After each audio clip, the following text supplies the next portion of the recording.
الحمد لله نحمده ونستعينه ونستغفره ونؤمن به ونتوكل عليه ونعوذ بالله من شرور أنفسنا ومن سيئات أعمالنا ونعوذ بالله من شرور أنفسنا ومن سيئات أعمالنا ونعوذ بالله من شرور أنفسنا ومن سيئات أعمالنا من يهده الله فلا مضل له ومن يضلله فلا هادي له ونشهد أن لا إله إلا الله وحده لا شريك له ونشهد أن سيدنا وسندنا ومولانا محمدا عبده ورسوله أما بعد فأعوذ بالله من الشيطان الرجيم بسم الله الرحمن الرحيم يا أيها الإنسان ما غرك بربك الكريم الذي خلقك فسواك فعدلك في أي صورة ما شاء ركبك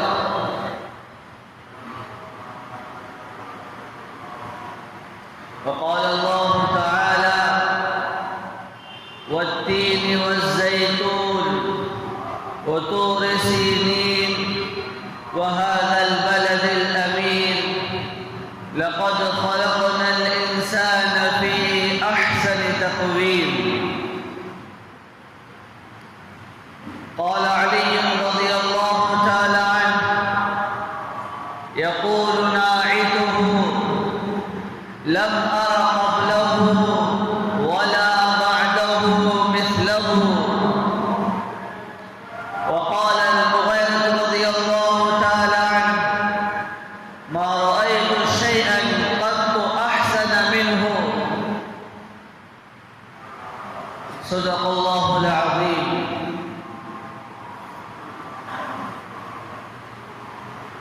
محترم بزرگوں دوستوں اللہ تبارک و تعالی نے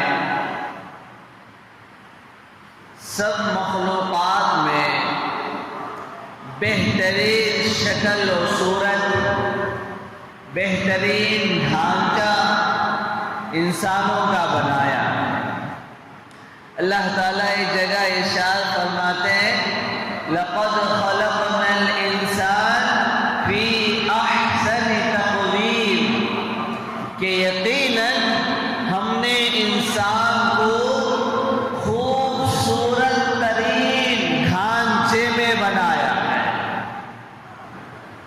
انسان کا جو ڈھانچہ ہے سر سے پیر تک سر اوپر پیروں سے چلنا ہاتھوں سے کام سر میں آنکھ ناک چہرہ جو پورا انسان کا ڈھانچہ ہے اللہ کہتے ہیں میں نے یہ ڈھانچہ بہت خوبصورت بنایا ہے اسی لیے اللہ تعالیٰ نے قرآن میں اور بھی جگہ انسان کی پیدائش کو بیان کر کے اپنا احسان بتایا ہے کہ اگر میں چاہتا تو انسان کو بھی 4 ہاتھوں سے چلنے والا بنا دیتا اگر میں چاہتا تو انسان کو بھی سر جھکا کر نیچے سر کر کے سر سے کھانے والا بناتا لیکن اللہ نے ایسا نہیں بنایا اللہ ایک جگہ کہتے ہیں یا ایھا الانسان ما غرک بربک الکریم کس چیز نے تجھے اپنے کرم والے خدا سے دھوکے میں ڈال کے رکھا ہے اپنے اللہ کے کرم کو جانتے ہو الذی خلقک کیا کرم کیا اللہ نے خلقک تجھے پیدا کیا؟ فَسَوَّاكَ فَعَدَلَكَ، تیری شکل کو بہترین بنایا اور تیرے پورے اعضاء کو برابر بنایا۔ اب دیکھو ہاتھ اتنا ہونا ہے تو خوبصورت لگتا ہے، اگر ہاتھ یہاں تک آ جائے اچھے لگو گے؟ نہیں لگے گا۔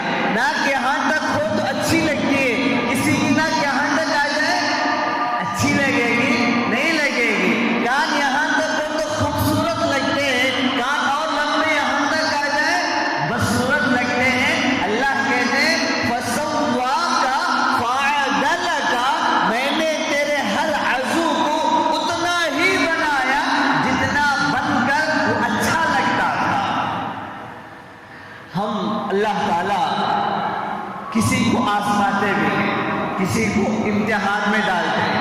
جن کو اللہ امتحان میں ڈالتے ہیں جسم کے طور پر، آپ ان کو دیکھو وہ دیکھنے میں خوبصورت نہیں لگتے، ہوتا نہیں ہوتا ہے، آنکھیں چھوٹی ہیں خوبصورت نہیں لگتی، وہ اللہ کی طرف سے امتحان ہے، آزمائش ہے۔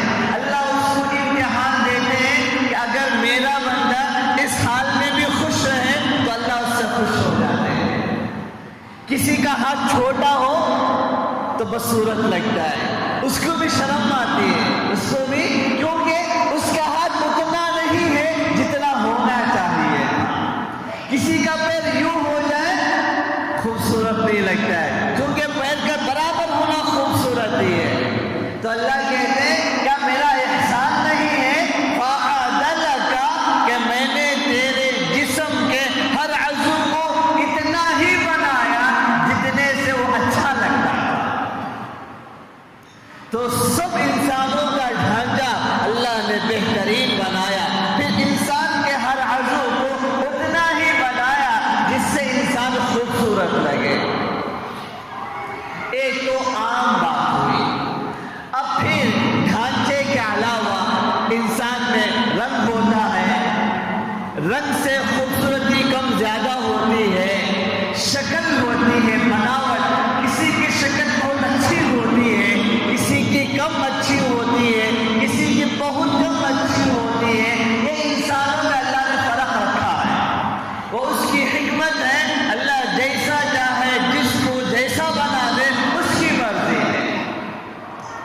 اب تمام انسانوں سے ہٹ کر انسانوں میں ایک خاص جماعت ہے جن کو ہم نبی اور رسول کہتے ہیں، نبی اور رسول کہتے ہیں۔ انبیاء کے علاوہ، نبیوں کے، رسولوں کے علاوہ جو بھی انسان ہیں، چاہے وہ کتنے بھی بڑے درجے کے کیوں نہ ہو، ان کا ظاہری طور سے خوبصورت ہونا ضروری نہیں ہے۔ سمجھ رہے؟ بہت بڑے ولی ہیں خوبصورت نہیں ہے، کوئی بات نہیں، ایسا ہوا ہے۔ بہت بڑے عالم ہیں خوبصورت نہیں ہے، ایسا ہوا ہے، ایسا ہوتا ہے، کوئی بات نہیں۔ لیکن انبیاء کی جماعت ایسی ہے، سیدنا آدم علیہ السلام سے لے کر محمد عربی صلی اللہ علیہ وسلم تک جتنے رسول آئے، جتنے نبی آئے، علماء اکرام نے لکھا ہے ان تمام نبیوں میں، ایک روایت میں آتا ہے اللہ نے 1,24,000 نبیوں کو بھیجا تھا۔ اس روایت کو مان لے تو 1,24,000 انبیاء سب کے سب ظاہری اعتبار سے بہت خوبصورت تھے، جسم میں کوئی کمی نہیں تھی، نہ رنگ میں کمی تھی، نہ اعضاء میں کمی تھی، نہ بناوٹ میں کمی تھی، کسی بھی اعتبار سے ظاہر میں کسی نبی میں کوئی کمی نہیں تھی، کوئی بھی۔ ہر نبی حسین تھا، ہر نبی خوبصورت تھا، ہر نبی بہت پیاری شکل والا تھا، ہر نبی سر سے لے کر پیر تک بہت مکمل کامل انسان نظر آتا تھا۔ یہ اللہ کا فیصلہ تھا۔ اللہ نے ایسا کیوں کیا؟ اس میں بہت حکمتیں ہیں۔ ایک حکمت یہ ہے، اگر پیغمبر ظاہر میں کچھ آگے پیچھے ہو تو نبوت میں، نبی کی دعوت میں کوئی رکاوٹ نہ پیدا ہو جائے۔ مثلا کوئی پیغمبر آنکھ سے کانا ہو، اب بتاؤ ایک عیب ہے، یہ کمی ہے، دعوت دینے جائے لوگ کہیں اگر تو نبی ہوتا کانا کیوں پیدا ہوتا؟ بات سمجھ میں آ رہی؟ کوئی پیغمبر اگر پیر سے معذور ہو، دعوت دینے کے لیے جائے، لوگ مذاق اڑاتے، دعوت کا کام تجھے تیرے اللہ نے دیا ہے، پیر کیوں نہیں دیا؟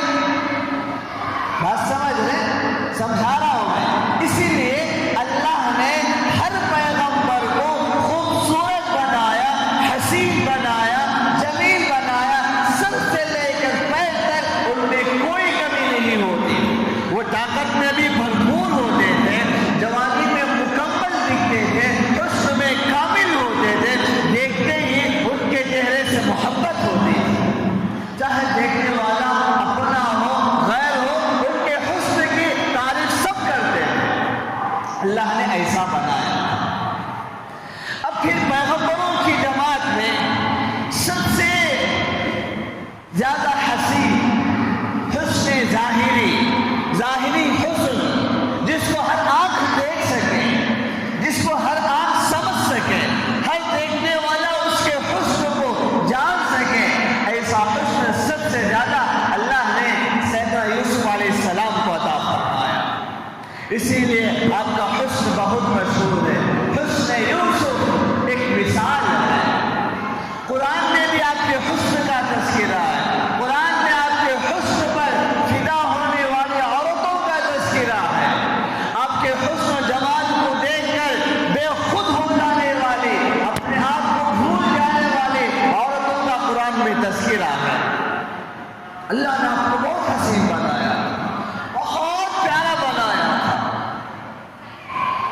اچانک کوئی سیدنا یوسف علیہ السلام کو دیکھے، اچانک آپ کسی کے سامنے آ جائیں تو اس کی زبان سے نکل جاتا حاشا للہ ما ھذا بشرا، یا اللہ یہ تو انسان ہو ہی نہیں سکتے، ان ھذا الا ملک کریم، اتنا خوبصورت چہرہ تو کسی فرشتے ہی کا ہو سکتا ہے۔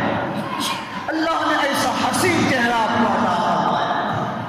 کوئی اچانک آپ کو دیکھ لے اور دیکھنے والا اپنے کسی کام میں ہو، وہ کام بھول جاتا تھا، آپ کو ہی دیکھتے رہتا، اتنا حسن تھا اور اتنی آپ کے چہرے میں جاذبیت تھی۔ اب پھر تمام پیغمبروں میں ہمارا عقیدہ ہے سب سے اعلیٰ، سب سے اشرف، سب سے افضل، سب سے اکمل اللہ کے حبیب محمد رسول اللہ صلی اللہ علیہ وسلم ہے۔ جب یہ ہم مانتے ہیں کہ پوری کائنات میں سب سے زیادہ اللہ کو جاننے والے، اللہ کی معرفت رکھنے والے، اللہ کا قرب رکھنے والے محمد رسول اللہ ہیں، تو ایسے کیسے ہو سکتا ہے کہ پوری مخلوق میں کہ محمد سب سے زیادہ خوبصورت نہ ہو؟ آپ علیہ السلام سب سے زیادہ خوبصورت تھے، سیدنا یوسف علیہ السلام سے بھی زیادہ خوبصورت تھے۔ آپ کو میں دونوں میں فرق بتاتا ہوں۔ آپ علیہ السلام کو دیکھنے والے صحابہ کرام جہاں آپ سے محبت کرتے تھے، آپ کے دین سے محبت کرتے تھے، آپ علیہ السلام کے چہرے سے بھی محبت کرتے تھے۔ صحابہ کرام کہتے ہیں ہم اللہ کے نبی کے مجلس سے اٹھ کر جب مجلس ختم ہو جائے گھر چلے جاتے تھے، اندر بے چینی شروع ہوتی تھی، پھر کب موقع آئے گا، پھر جاؤں گا، پھر اللہ کے حبیب کا دیدار کروں گا۔ آپ کو دیکھنے کے لیے صحابہ کرام بے چین ہو جایا کرتے ہیں۔ آپ کی بات سننا الگ ہے، آپ کا حکم ماننا الگ ہے، آپ کو دیکھتے ہوئے صحابہ کو خوشی ہوتی ہے۔ لیکن صحابہ کہتے ہیں ہم اللہ کے نبی کو دیکھنا چاہتے تھے، لیکن ایسے آنکھوں میں آنکھ ڈال کر دیکھنے کی ہمت نہیں ہوتی تھی، تو آپ کو اس کے علاوہ طریقوں سے دیکھتے تھے۔ کہیں الگ بیٹھ کر دیکھا، کہیں دور سے آپ کو دیکھتے رہے، آپ کی نظر صحابہ پہ نہ پڑے، اس انداز سے صحابہ آپ کو گھورتے رہتے تھے۔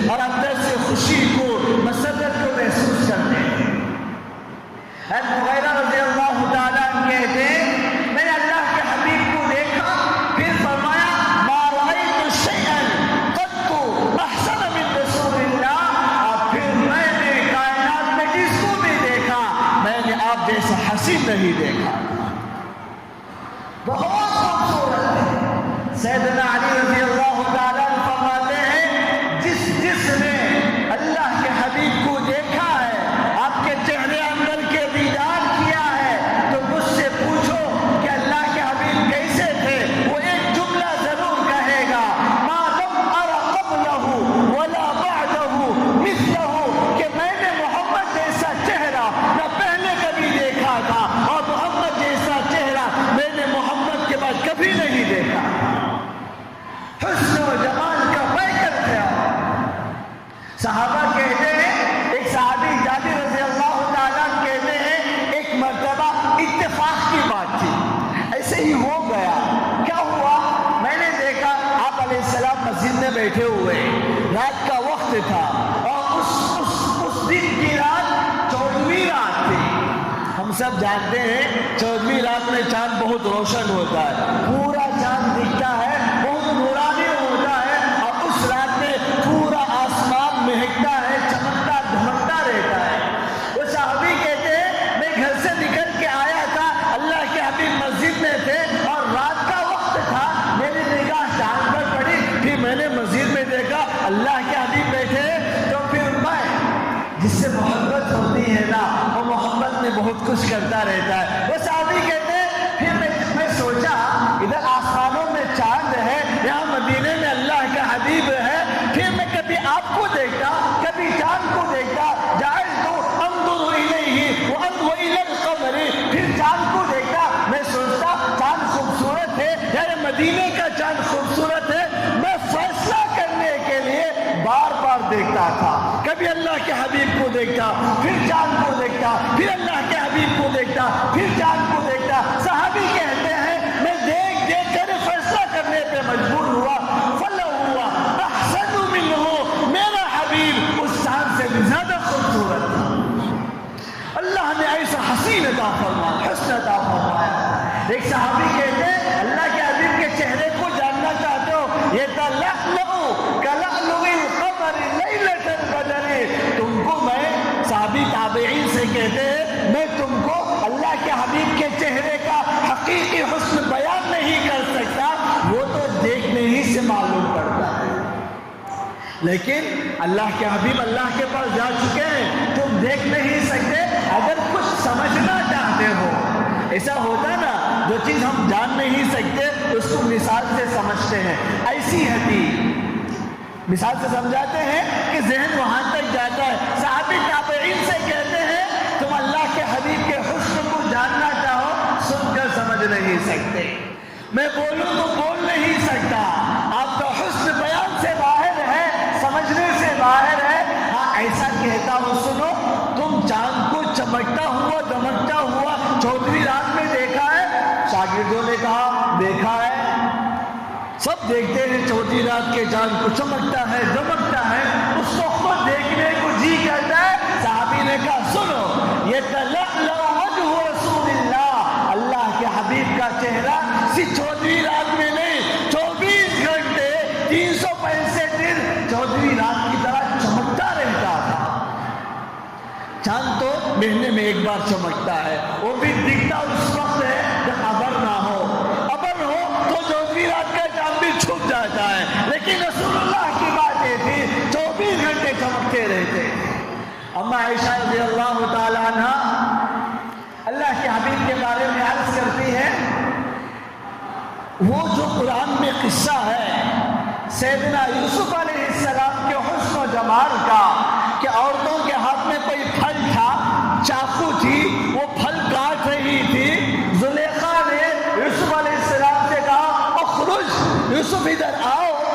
اب اچانک عورتوں کے سامنے آئے تو قرآن ان کا قصہ بیان کرتا ہے. قالت اخرج علیہم فلما رأینہ اکبرنہ، جب اچانک یوسف ان عورتوں کے پاس آئے، عورتوں نے دیکھا اکبرنہ وقطعن ایدیہن، پھل کاٹتے کاٹتے انگلیاں کاٹ لیا تھا، احساس نہیں ہوا تھا. وقلن حاش للہ ما ھذا بشرا ان ھذا الا ملک کریم. اچانک بولی یا اللہ یہ انسان کیسے ہو سکتے ہیں، یہ تو ایک نورانی مخلوق فرشتہ ہی ہو سکتے ہیں. حسن یوسف کو کیا بولتے ہو، وہ تو حسین تھے ہی، لیکن جب بارے محمد مصطفیٰ کی آتی ہے اور میں عائشہ کہتی ہوں، عائشہ کو اللہ کے حبیب نے صدیقہ کہا تھا، سچی کہا تھا۔ اما عائشہ کہتی ہے یوسف کو دیکھ کر انگلیاں کاٹنے والی عورتیں زندہ ہوتی اور میرے محبوب کا حسن دیکھ لیتی، انگلیاں کاٹتی، اپنا گریبان کاٹ لیتی، اتنے حسین تھے آپ۔ انگلیاں کاٹنا تو تھوڑا آسان ہے، اپنے آپ کو کاٹ لینا بہت مشکل ہے۔ حسن محمد دیکھ کے اپنے آپ کو قربان کر دیتی۔ عائشہ کہتی ہے میں ایسے ہی نہیں کہتی، ایک اور بات سنو، رات کا وقت ہوتا تھا، گھر میں اندھیرا ہے، چراغ جلانے کے لیے محمد صلی اللہ علیہ وسلم کے گھر میں تیل بھی نہیں ہوتا، تیل نہیں ہے، گھر میں اندھیرا ہے۔ اما عائشہ کہتی ہے کبھی اندھیرے میں مجھے سوئی کی ضرورت پڑتی، کوئی کام کرنے سینے کے لیے، اب سوئی تلاش کرنا کتنا مشکل ہے، اندھیرے میں نظر آئے گی کیا؟ ہم لوگوں کو اجالے میں بھی نظر نہیں آتی، سر ڈال کے ڈھونڈنا پڑتا ہے۔ اما عائشہ کہتی ہے گھر میں اندھیرا ہوتا، محمد کے گھر میں چراغ بھی نہیں ہوتا اور مجھے سوئی کی ضرورت پڑتی، اللہ کے حبیب گھر میں تشریف لاتے یا گھر میں ہوتے تو آپ کے جسم مبارک سے جو نور پھوٹتا تھا اس نور سے میں سوئی تلاش کر لیا کرتا۔ کیا نور ہوگا، کیا حسین آپ کا جسم ہوگا۔ تو آپ اتنے حسین جمیل خوبصورت تھے تو صحابہ کو یہاں آپ کی شریعت سے محبت تھی، آپ کے دین سے محبت تھی، اور صحابہ نے آپ کی شریعت کو بیان کیا، آپ کے دین کو بیان کیا، تابعین کو دیا، تابعین نے تبع تابعین کو دیا، امت تک آج تک چلا ہے، انشاءاللہ قیامت تک چلے گا۔ صحابہ نے ان سب کے علاوہ تابعین کو اور تابعین نے تبع تابعین کو اور قیامت تک کی امت کو ایک آس جو باقی رہتی ہے، بتاؤ وہ کون سا امتی ہوگا جس کے دل میں یہ آرزو نہ ہو کہ محمد مصطفیٰ کا دیدار ہو جائے، کتنا ہی برا انسان کیوں نہ ہو، محمد صلی اللہ علیہ وسلم کا نام سنتے ہی اس کے دل میں خوشی ہوتی ہے، پیار آ جاتا ہے، دیکھنے کا موقع ملے تو کون چھوڑے گا۔ تو صحابہ کرام یہ جانتے تھے قیامت تک کی امت رسول اللہ سے محبت کرے گی، آپ کے دیدار کو وہ مر مٹے گے، لیکن دیدار نہیں ہو پائے گا۔ تو صحابہ نے اپنے عشق کی وجہ سے اور امت کے عشق کی بنیاد پر اللہ کے حبیب کے جسم مبارک کو بھی بیان فرمایا۔ آپ کا سر کا مبارک کیسا تھا، آپ کا چہرے مبارک کیسا تھا، آپ کے ہاتھ مبارک کیسے تھے، آپ کے پیر مبارک کیسے تھے، آپ کی داڑھی مبارک کیسی تھی، آپ کے بال مبارک کیسے تھے، ہر بات صحابہ نے اللہ کے حبیب کو دیکھا اور بیان فرمایا۔ جب ہم کسی کے بارے میں سنتے ہیں وہ ایسے تھے ایسے تھے ایسے تھے، تھوڑا بہت خیال آتا ہے، آتا نہیں آتا ہے، تھوڑا بہت جو دوری تھی جسم سے وہ قریب ہو جاتی ہے۔ ہم دور ہوں، ہمارے گھر میں بچہ پیدا ہو اور ہم کو فون سے بتائے بچہ ایسا ایسا ہے، تو جو ہمارا بچہ معلوم نہیں تھا نا وہ تھوڑا معلوم ہو جاتا ہے، ہو جاتا نہیں ہو جاتا ہے، کیونکہ میرا بچہ ہے ایسا ایسا ہوگا تو ایسا ہوگا ایسا ہوگا۔ تو صحابہ نے بھی بیان فرمایا، اللہ کے حبیب کو جاننا چاہتے ہو سنو ہم بیان کرتے ہیں۔ صحابہ نے فرمایا ليس بالطويل البائن ولا بالقصير كان مربوع القوم۔ انسان تین طرح کے ہوتے ہیں، بہت چھوٹے طبقے جن کو ہم گڈا کہتے ہیں، گڈا ہونا، چھوٹا قد ہونا حسن کے خلاف، خوبصورتی کے خلاف ہے۔ بعض لوگ ہوتے ہیں بہت لمبے ہوتے ہیں، ان کو بچے کیا کرتے ہیں، بولو پہلے نام لمبو کر دو بیٹا، کئی کو کر دو، میں دیکھو بنگلور کی اردو میں بولو، اس لیے کہ حد سے زیادہ لمبا ہونا بھی خوبصورتی نہیں، خوبصورتی نہیں ہے، بس قد بھی نہ ہو، زیادہ لمبا بھی نہ ہو، درمیانہ ہو، درمیانہ ہو۔ تو اللہ کو اللہ کے حبیب نے، اللہ کے حبیب کو اللہ نے کیسا بنایا تھا؟ صحابہ کہتے ہیں لیس بالطویل البائن، اللہ کے حبیب بہت لمبے بھی نہیں، ولا بالقصیر، بہت گرے